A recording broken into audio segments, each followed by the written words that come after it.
10 మందిని డిస్మిస్ చేయడం కూడా చేసింది. అయితే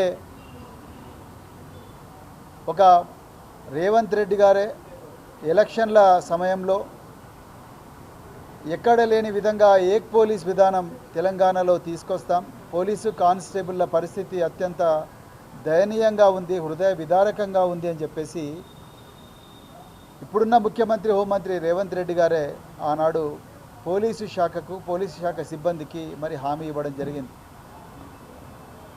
మరి తర్వాత ప్రభుత్వం ఏర్పాటైన తర్వాత ఇదే రేవంత్ రెడ్డి ఏక్ పోలీస్ విధానానికి తిలోదకాలు ఇచ్చి మరి తెలంగాణ స్పెషల్ పోలీస్ కానిస్టేబుల్ మారుమూల అటవీ ప్రాంతాల్లో ఉద్యోగాలు చేస్తున్న వాళ్ళు రకరకాల బందోబస్తులు, అదేవిధంగా రకరకాల సమ్మెల నుండి ప్రభుత్వ ఆస్తులను కాపాడుతూ వాళ్ళ భార్యాపిల్లలను మరి దూరంగా ఉంచేన ఉద్యోగాలు చేసిన పరిస్థితి అందరికీ కూడా తెలుసు. ఇంట్లో ముసలితనంలో ఉన్న తల్లిదండ్రులు, అనారోగ్యంతో ఉన్న తల్లిదండ్రులు, గర్భిణీ స్త్రీలు వీళ్ళందరినీ కూడా మరి దూరం పెట్టి ప్రజల ధన మాన ప్రాణ రక్షణ కోసమై తెలంగాణ స్పెషల్ పోలీసులు చాలా గొప్పగా పని చేసిండ్రు కూడా. అయితే మరి వీళ్లకు 15 రోజులకు 4 రోజుల పర్మిషన్ వచ్చేది, అంటే నెలకు 8 రోజుల పర్మిషన్ వచ్చేది, వాళ్ళ కుటుంబాల దగ్గరికి వచ్చే పరిస్థితి ఉండే.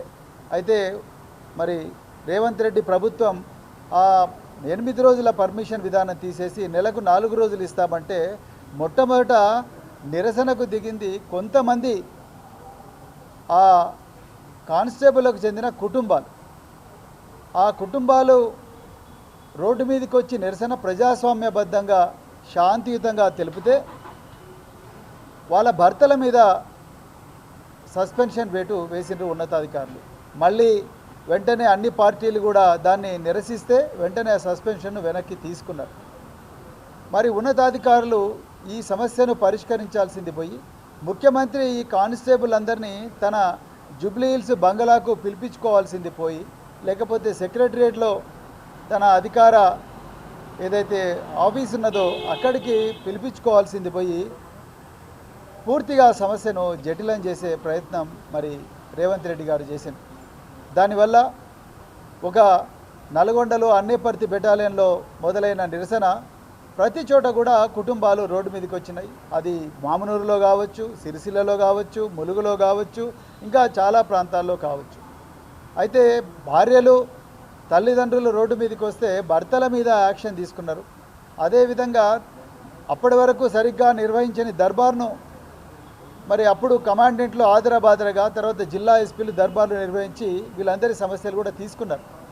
కానీ 21 తారీఖు నాడు మొదలైన నిరసన 26 వరకల్లా దాదాపు 39 మందిని సస్పెండ్ చేయడం, అందులో నుంచి 6 గంటల తర్వాత 26వ తారీఖు నాడు సాయంత్రం 6 గంటలకు మళ్ళీ దాంట్లో 10 మందిని ఉద్యోగం నుంచి ఎలాంటి ఎంక్వైరీ లేకుండా 10 మందిని ఉన్న పలంగా ఉద్యోగం నుంచి తీసేసింది. దీనివల్ల ఈరోజు ఆ కుటుంబాలు రోడ్డు మీద పడ్డాయి. వాళ్ళందరూ కూడా మరి తెలంగాణ రాష్ట్ర సమితి వర్కింగ్ ప్రెసిడెంట్ కేటీఆర్ గారిని వాళ్ళ సమస్యలు నివేదించుకోవడం కోసం, వాళ్ళ హృదయ విదారకమైన బాధ ఏదైతే ఉందో చంటి పిల్లల్ని ఎత్తుకొని రకరకాల ప్రాంతాల నుంచి ఈరోజు వాళ్ళందరూ కూడా మరి తెలంగాణ భవన్కు రావడం జరిగింది. నేను వాళ్ళు తప్పు చేసిండ్రా తప్పు చేయలేదా అనేది ఇక్కడ నేను ప్రస్తావించడం లేదు. కానీ పోలీసు డిపార్ట్మెంట్ తప్పకుండా మరి డిసిప్లిన్ ఉండాల్సిన డిపార్ట్మెంటు, యూనిఫామ్ ఉండాల్సిన డిపార్ట్మెంటు, మిగతా డిపార్ట్మెంట్ కన్నా ఈ డిపార్ట్మెంటు విభిన్నంగా పనిచేస్తుందన్నది అందరికీ తెలుసు. కానీ ఇందులో నేను పోలీసు ఉన్నతాధికారులకు ప్రత్యేకించి మరి ముఖ్యమంత్రి రేవంత్ రెడ్డి గారికి, ఆయనే హోంమంత్రి కాబట్టి, అదేవిధంగా డీజీపీ గారికి మళ్ళొక్కసారి నేను రిక్వెస్ట్ చేస్తున్నా, దీంట్లో మానవతా దృక్పథంతో దయచేసి వివరించండి. వీళ్ళెవరు కూడా ఆ 21 అక్టోబర్ నాడు సమ్మె జరిగేంత వరకు కూడా వీళ్ళ మీద ఎవ్వరి మీద కూడా ఛార్జ్ మెమోలు లేవు. వీళ్ళు ఎవరు కూడా ఏ పనిష్మెంట్ తీసుకోలేదు. వీళ్ళెవరు కూడా డిపార్ట్మెంటల్ ఎంక్వైరీస్ ఫేస్ చేయలేదు. వీళ్ళెవరి మీద కూడా క్రిమినల్ కేసులు లేవు. మొట్టమొదటి. రెండవది, వీళ్ళు 21వ తారీఖు నుంచి 26వ తారీఖు వరకు కూడా ఏవైతే వాళ్ళ కుటుంబ సభ్యులు నిరసనలు చేసిండ్రో వీళ్ళు వీళ్ళెవరు కూడా రోడ్ల మీదకి వచ్చి పోలీసు ఆస్తులను ధ్వంసం చేయడం కానీ, లేకపోతే కమాండెంట్లను దుర్భాషలాడడం కానీ, లేకపోతే పోలీసు ఉన్నతాధికారులను దుర్భాషలాడడం కానీ అవన్నీ వీళ్ళెవరు చేయలేదు. అంటే ప్రజల ఆస్తులకు కానీ ప్రజలకు ఎలాంటి అసౌకర్యం కలగకుండానే శాంతియుతంగా వీళ్ళందరూ వాళ్ళ బాధలు చెప్పుకునే ప్రయత్నం చేసింది. మీరు 39 మందిని డిసిప్లిన్ కోసం సస్పెండ్ చేసిండ్రా లేకపోతే దేనికోసం చేసిండ్రా అనేది మీ విఘ్నతకు వదిలేస్తున్నా. కానీ వీళ్ళ ట్రాక్ రికార్డు దయచేసి చూడండి, వీళ్ళ కుటుంబాల పరిస్థితి చూడండి. నిజానికి ఒక కానిస్టేబుల్ ఉద్యోగం కేసీఆర్ గారు దాదాపుగా 50,000 పోలీసు ఉద్యోగాలు ఇచ్చారు. అంటే 50,000 కుటుంబాలకు ఉపాధి కల్పించారు. 50,000 వీళ్ళు ఆగర్భ శ్రీమంతులు కాదు. రేవంత్ రెడ్డి గారు దయచేసి ఆలోచించండి. వీళ్ళెవరు ఆగర్భ శ్రీమంతులు కాదు.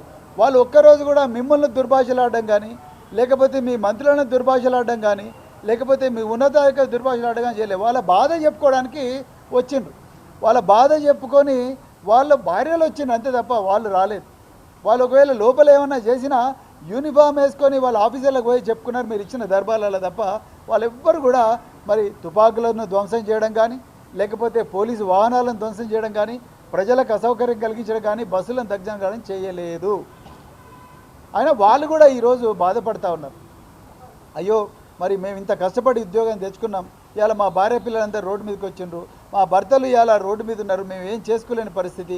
చాలామంది ఇళ్లల్లో చాలా ఊర్లలో మాకు ఈ విధంగా అయిందని కూడా చెప్పుకోలేని పరిస్థితిలో ఈరోజు వాళ్ళందరూ ఉన్నారు. మేము మళ్ళొకసారి మానవతా దృక్పథంతో మీరు వ్యవహరించాలని రిక్వెస్ట్ చేస్తున్నాం. ఇలా 10 మంది ఉద్యోగాలు పోయినాయి అంటే 10 కుటుంబాలు రోడ్డు మీద పడ్డాయి. మీరు సస్పెండ్ చేసిన కానిస్టేబుళ్లకు, డిస్మిస్ చేసిన కానిస్టేబుళ్లకు గుణాత్మకమైన తేడా ఏమీ లేదు. కానీ మీరు ర్యాండమ్గా ఒక 10 మందిని ఏరి ఆ 10 మందిని మరి డిస్మిస్ చేసినట్టుగా మేము వాళ్ళందరితో మాట్లాడితే మాకు అర్థమైంది. మరి వాళ్ళు కమాండెంట్ దగ్గరికి పోయినరు, అడిషనల్ డీజీ బెటాలియన్ గారి దగ్గరికి పోయినరు, డీజీపీ గారి దగ్గరికి పోయినరు. ఎక్కడ పోయినా కూడా వాళ్ళకు మరి న్యాయం జరగలేదు. అదేవిధంగా వాళ్ళు పోని మినిస్టర్ అంటూ లేడు. ఈ కుటుంబాలన్నీ కూడా మినిస్టర్ల దగ్గరికి కూడా పోయినాయి. అందరూ మినిస్టర్లు కూడా బీఆర్ఎస్ దీన్ని వెనుకొండి నడిపించింది అంటున్నారు అంతే తప్ప ఈ సమస్యను పరిష్కారం చేసే ప్రయత్నం చేయలేదు. మరి మినిస్టర్లు, కాంగ్రెస్ నాయకులకు నేను అందరికీ మళ్ళొకసారి విజ్ఞప్తి చేస్తున్నా, అయ్యా బీఆర్ఎస్ పార్టీ సమయంలోనే పోలీసు శాఖకు 700 కోట్లు ఒక వారంలోనే కేసీఆర్ గారు రిలీజ్ చేశారు. దయచేసి గుర్తుపెట్టుకోండి. తెలంగాణ భవన్ అనుకున్న ఈరోజు దేశానికే తలమానికమైన కమాండ్ కంట్రోల్ సెంటర్ ఈరోజు గౌరవ ముఖ్యమంత్రి రేవంత్ రెడ్డి గారు ప్రతిసారి కూడా వచ్చి ఇక్కడనే మీటింగ్లు పెడుతున్నారు కదా. ఆ కమాండ్ అండ్ కంట్రోల్ సెంటర్ కూడా కేసీఆర్ గారే కట్టించిండ్రు.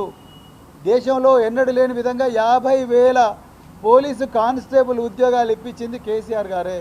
ఇప్పుడు మీరు తిరుగుతున్న టయోటా ఫార్చ్యూనర్ వెహికల్ కానీ, టయోటా క్రిస్టా కానీ, టయోటా ఇన్నోవా పెట్రోల్ వాహనాలు కానీ ఇవన్నీ కూడా కేసీఆర్ గారి టైంలోనే వచ్చినాయి.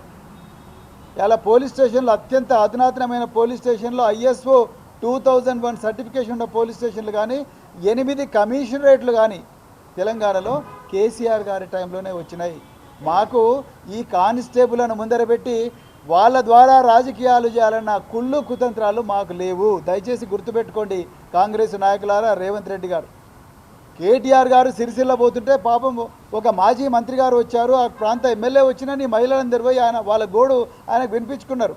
మరి ప్రజాప్రతినిధులుగా కేటీఆర్ గారైనా, ఏ ఎమ్మెల్యే అయినా, ఏ ఎమ్మెల్సీ అయినా వీళ్ళ గోడు వినాలి. అదే కదా రెస్పాన్సిబిలిటీ ప్రజాప్రతినిధి. సో అందుకొరకు దయచేసి వీళ్ళ వెనుక బీఆర్ఎస్ పార్టీ ఉందని మీకు వీళ్ళకు న్యాయం చేయడం చేతకాక, వీళ్ళకు న్యాయం చేయడం ఇష్టం లేక, మళ్ళీ వీళ్ళ జీవితాల్లో వెలుగు నింపడం ఇష్టం లేక బీఆర్ఎస్ పార్టీ మీద దుమ్మెత్తే ప్రయత్నం చేయకండి. మేము మళ్ళొకసారి శాంతియుతంగానే రాజ్యాంగబద్ధంగానే మీరు ఏ ఆర్టికల్ 311 ప్రకారం అయితే మరి చేసినరో, మరి section 25 Telangana code of conduct rules ప్రకారం చేసినరో ఆ రూల్స్ను మళ్ళొకసారి ఎగ్జామిన్ చేసి వీళ్ళందరినీ కూడా జాబుల్లోకి తీసుకునే ప్రయత్నం చేయండి. వాళ్ళు కూడా బాధపడుతున్నారు. ఈ విధమైన పరిస్థితి వచ్చినందుకు వాళ్ళు కూడా బాధపడుతూ ఉన్నారు. మేము మళ్ళొకసారి చెప్తున్నాం, ఇది డిసిప్లిన్ డిపార్ట్మెంట్లో, యూనిఫామ్ డిపార్ట్మెంట్లో, రెజిమెంటెడ్ డిపార్ట్మెంట్లో, క్రమశిక్షణకు మారుపేరైన డిపార్ట్మెంట్లో ఇలాంటివి జరగడం దురదృష్టకరం. కానీ అట్లని ఈ 10 కుటుంబాలను రోడ్డు మీద పడేయడం అనేది కరెక్ట్ కాదు. దయచేసి మీరందరూ కూడా రీఇన్స్టేట్ చేయండి అని చెప్పేసి రిక్వెస్ట్ చేస్తున్నాం. అదేవిధంగా వీళ్ళ మీద ఎక్కడ కూడా క్రిమినల్ కేసులు కూడా బుక్ కాలేదు.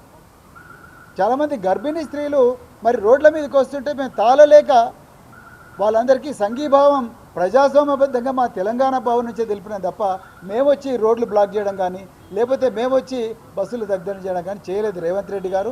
ప్రతి దాన్ని కూడా రాజకీయ కోణంలో చూడకండి. మీరే హోంమంత్రి, మీరే డీజీపీ గారికి చెప్పి వీళ్ళందరినీ కూడా రీఇన్స్టేట్ అయ్యే విధంగా దయచేసి మరి ఆర్డర్ ఇవ్వండి అని చెప్పి రిక్వెస్ట్ చేస్తున్నాం.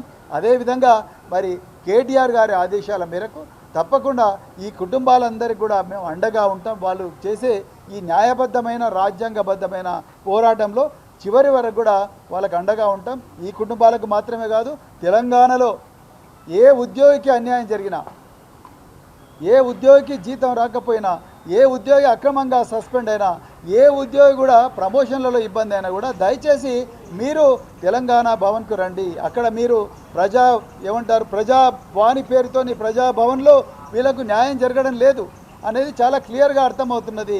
అందుకొరకు ప్రజాభవన్లో న్యాయం జరిగినప్పుడు తెలంగాణ భవన్కు రండి. ఇప్పటికే వేలాది మంది ప్రతిరోజు కూడా తెలంగాణ భవన్కి వచ్చి వాళ్ళ సమస్యలు చెప్పుకుంటున్నారు. అందులో భాగంగానే ఈరోజు వీళ్ళందరూ వచ్చారు. తప్పకుండా సమస్యలు చెప్పుకోవడానికి వచ్చిన ప్రతి ఒక్కరికి కూడా న్యాయం చేసేంత వరకు కూడా మేము నిద్రపోమని చెప్తూ మరొకసారి వీళ్ళందరినీ కూడా మానవతా దృక్పథంతో ఉద్యోగంలోకి తీసుకోవాలని చెప్పేసి డీజీపీ గారిని, హోంమంత్రి గారిని కోరుకుంటూ మరొకసారి ఇక్కడికి వచ్చిన అందరికీ కూడా వీళ్ళ బాధనంతా కూడా తెలంగాణ ప్రజలకు తెలియజెప్పే ప్రయత్నం చేస్తున్న మీడియా మిత్రులందరూ కూడా హృదయపూర్వక ధన్యవాదాలు చెప్తూ జై తెలంగాణ, జై కేసీఆర్.